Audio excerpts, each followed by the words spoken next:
त्याच्याकडे पर्याय उरले आहेत की पर्याय उरले नाहीये.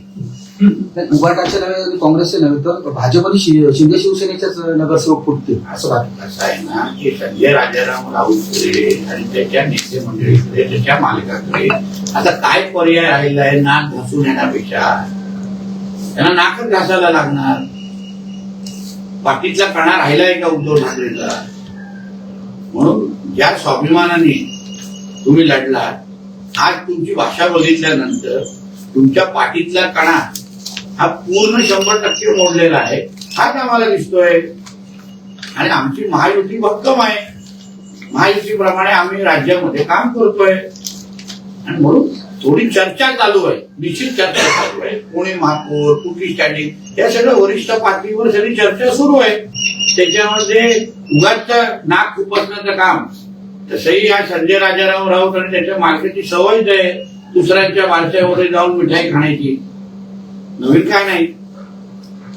साहेब, भाजपचा महापौर नको म्हणून शिंदेचे प्रयत्न सुरू आहेत असा आरोप दावा संजय राऊत यांनी केला. असं तर मला तर दिसत नाही. असं काही शिंदे साहेबांनी स्वतः बोललेलं असं मला दिसत नाही.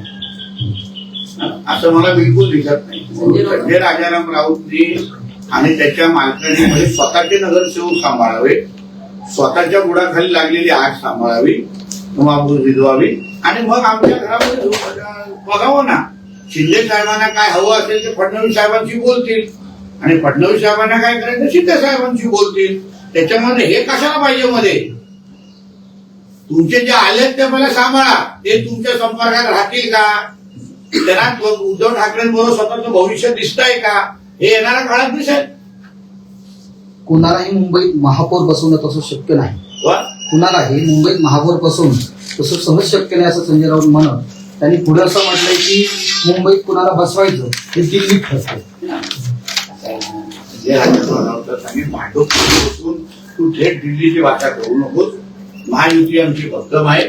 मुंबईचा महापौर हा हिंदूत बसणार, मराठीत बसणार आणि तो महायुतीचाच बसणार. हे शिक्कामोर्तब आहे.